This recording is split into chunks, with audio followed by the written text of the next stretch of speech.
Hi, and welcome to Battlefield Sports. In this video, I'm going to tell you all about live action gaming. There are two awesome themes that you can use to run live action games. These are Battlefield Royale, inspired by Fortnite, and Battlefield Live, inspired by Call of Duty and other shooter games. In this video, I'm going to be going into more depth about the Battlefield Royale theme, but if you have any questions about Battlefield Live, shoot us an email or give us a call. Recommended option for this theme is the Awesome Cobra. There are 3 sensors on the Awesome Cobra. The first one is on the body of the tagger. The other 2 are on the headband, which is attached to the tagger using a twirly cable. So there's one that goes at the back and one that goes at the front of the head. Because the live action gaming themes are aimed at older players, the sensors do not light up. Instead, you can tell the team in a few different ways. So you can choose to use a blue and red headband to tell red and blue teams. However, one of the great ways to keep in theme is by using camo hats. I recommend using these hats because it's great for hygiene as well. Swapping out a hat and washing these is a lot easier than unclipping the sensors from a coloured headband. So what you can do is use a brimmed hat, the bucket hat like this for the red team, and then a camo bandana for the blue team. One thing as well is that in low light conditions, especially if you're playing in an indoor arena or as it's getting dark, people tend to lose sense of colour, especially from a distance, but far away, a hat like this is very different from a bandana like this.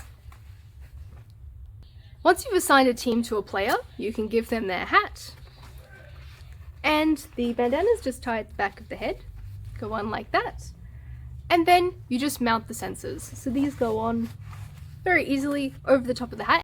This is great if you've got multiple groups of people coming in during a day or over a weekend, so you don't need to constantly be washing or replacing the headbands. Now we've talked about all the sensors on the Awesome Cobra, let's get into aiming. So there is a red dot scope at the top of the Cobra, and when the player looks through it, they can see a red dot inside, which they use to aim at another player's sensors. The beam comes out of this section just here, and it looks like this. One of the great features about the Battlefield Sports system is the hit feedback. So if I, as another player, shot someone else, wound, I'd hear about it. So this gaming gun said wound, and that means I've got them, but I need to keep shooting them. Kill. And now I've killed them. Every player starts the game with 100 health points, and every time they get shot, they're going to lose some health points until they hit 0, and then they're dead in the game. So there are several different sound effects that a player might hear during the game, including hit means the player is above half health, wound means the player is below half health, ricochet means the player has picked up some shields and you've destroyed some of their shields. Kill, of course, means that you've killed that player and you probably need to find someone else to shoot. Dead already. Dead already means that player is already dead. So when a player is getting shot, they're going to hear some sound effects as well. So the first few sound effects will sound like kill. 2 sounds are a bit more tough. Alright, and then finally, when they die, it sounds like that. Very dramatic. Now the player is dead, and they pull the trigger, you're dead. It says you're dead to let them know they're dead and they need to come back to life with a medic box. The Battlefield Sports system has what's called battle boxes. Now these can be set to a wide variety of different modes, but in this case, the most simple one is medic box. Now this box comes out as recommended options, which makes it really easy to set up and get going. So I just need to switch it on and set up as a medic box. Recommended medic box set to mission start. And that will respawn me once I get close enough. There it is. The medic box respawns players once they get close enough, either using radio or infrared. And the great thing about this is it's automatically done by the system. You don't need a staff member there respawning players.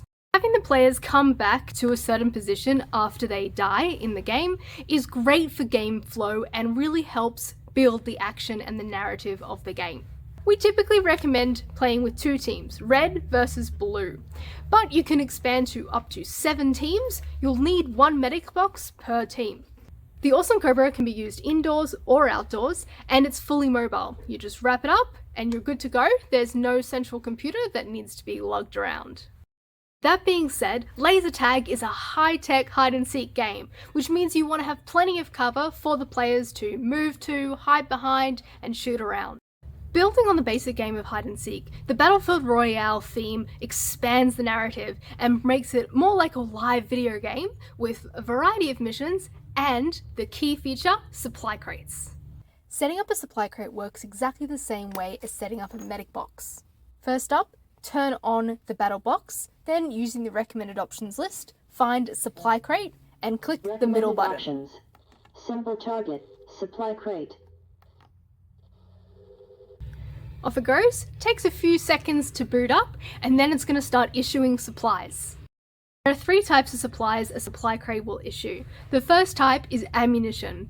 Players can run out of ammo in this theme, so it's a great idea for them to pick up some ammo from the supply crate. The second type is an aid. This will assist them during the game. So this might heal them or it might give them shield points. Both of these will mean they die slower. Super useful. The third and final type is a weapon emulation. Some of these are going to be worse than the one they start with, but most of them are an upgrade. Getting up to the supply crate is incentivized. That means players are going to move up to those positions and fight over them, creating so much action. All the player needs to do is stand next to the box, and the supply crate will automatically issue them supplies. So that was the basics of live action gaming. If you want to know a little bit more about the missions, check out those videos, or if you want to do a deep dive into supply crates, we have a video for that as well.